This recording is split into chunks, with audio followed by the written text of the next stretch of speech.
Amen, amen. Gloire à Jésus. Que le Seigneur soit élevé. Alors qu'il est 24h42. Je tiens déjà à bénir le Seigneur pour ta vie et je prie que tu partages ce message. Ne garde pas ce message. Partage ce message à tes frères. Partage ce message à tes sœurs. Je crois que de la même manière que ce message va te fortifier, elle va également fortifier un frère. Alors, il est question ici de comprendre une chose, que la vie spirituelle demande beaucoup d'efforts. La vie spirituelle demande une décision. La vie spirituelle demande énormément un prix à payer.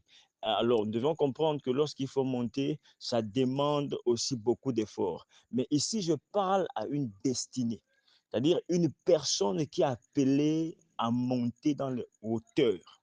Mais la chose dont nous devions tous comprendre, c'est que tous ceux ou toutes celles qui sont appelés dans de grandes dimensions vont toujours vivre des problèmes difficiles, vont toujours vivre des choses assez compliquées. Alors, bien aimé, je suis sûr que actuellement tu es peut-être chargé, fatigué. Actuellement, il y a beaucoup de choses qui t'ont peut-être même attristé. Il y a beaucoup de choses qui t'amènent même abandonné. Tu es peut-être prêt à abandonner. Tu sens que ce n'est plus possible parce que autour de toi, il n'y a personne qui est derrière toi. Il n'y a personne qui t'observe. Il n'y a personne qui te regarde. Mais laisse-moi te dire que Jésus-Christ de Nazareth est celui-là qui voit tout ce que tu vis. Il est celui-là qui sait tout ce que tu vis. L'Éternel des armées, même quand tu ne parles pas, il est proche de toi. Il sait tes difficultés. Il connaît tout ce que tu endures actuellement. Je viens te dire, bien-aimé, dans tes problèmes, dans tes difficultés, dans tes manques, il y a la même dimension d'Élie qui, n'est-ce pas, ce jour-là, avait connu la grâce de par le corbeau. Le Seigneur avait mandaté un corbeau pour le prophète. Je viens te dire que Dieu va également mandater un corbeau pour toi.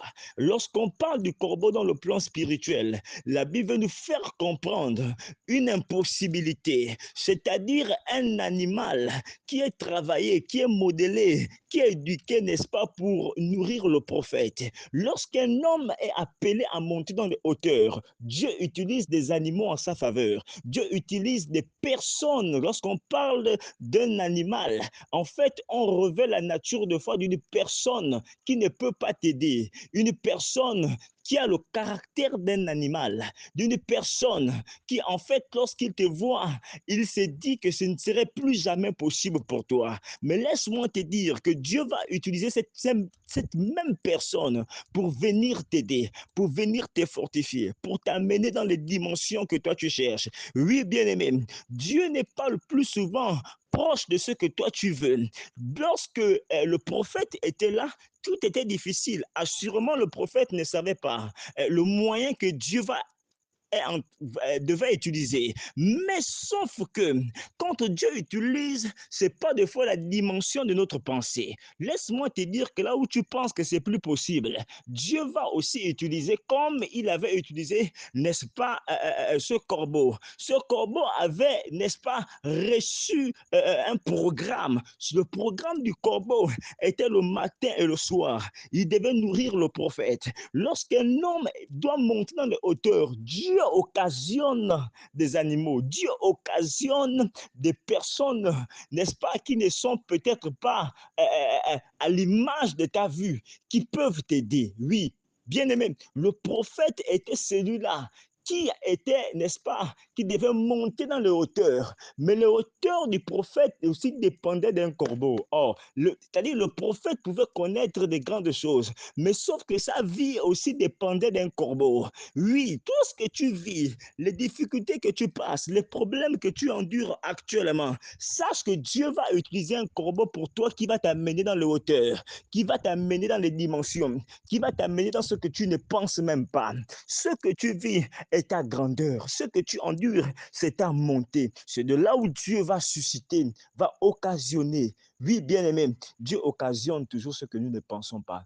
Pendant que tu écoutes ce que je suis en train de te dire, il y a un mouvement qui va se passer. En fait, je suis en train de te dire, ne regarde pas ce que tu vois, mais regarde ce que tu ne vois pas. Ce que tu ne vois pas, c'est-à-dire, c'est la dimension des choses que personne ne peut voir dans le naturel. Mais ce que tu ne vois pas, ton esprit voit et peut détecter les plus grandes choses que les hommes ne peuvent pas voir. Lorsque Pierre va être, n'est-ce pas, face au Seigneur Jésus, oui, il a vu parce qu'il était n'est-ce pas, dans l'eau. Mais vous allez comprendre que lorsque Pierre devait se rapprocher auprès du Seigneur, la Bible nous révèle qu'il va d'abord marcher. Oui, effectivement, Pierre a marché. Oui, mais sauf qu'à un moment donné, dans la vie de Pierre, il y a eu un basculement. Il y a eu des choses qui se sont passées. Oui, bien-aimé, tu as peut-être bien commencé. Oui, à un moment donné, tu as peut-être douté. Ce qui a fait en sorte que Pierre rentrait, c'est parce qu'à un moment donné de la vie de Pierre, il a commencé à douter. Vous savez, la foi est une vie. La foi est une expérience. Au fur et à mesure qu'on marche avec le Seigneur, on monte en expérience, on apprend davantage. Pierre ne savait pas qu'il devait rentrer. Mais c'est lorsque Pierre a commencé au-dedans de lui à douter. Il s'est posé des questions. Vous savez, lorsque tu vis des situations et que tu te poses des questions, tu rentres. Il faut apprendre à comprendre ce que tu vis en fait de monter. Ne vois pas le chaos dans ce que tu vis. Ne vois pas le chaos dans ce que tu vis, parce que Dieu est derrière toi. Il faut avoir la dimension des prophètes Élie, qui pouvait manger ce que le corbeau pouvait lui donner. Vous savez, l'image d'un oiseau face à un homme, c'était une autre dispensation. La dispensation des prophètes était connectée maintenant aux animaux. Donc le prophète était en train de communiquer avec les animaux. Assurément, tu es le prophète de ta famille, tu es le prophète de ton quartier, tu es le prophète même de ton travail. Tu es celui par qui Dieu va passer pour, n'est-ce pas, amener des personnes. Mais est-ce que vas-tu supporter lorsque le corbeau va t'apporter la nourriture? Est-ce que vas-tu manger? Bien-aimé, le prophétique du prophète la va amener à comprendre que cet oiseau-là était modélé, travaillé, éduqué pour lui.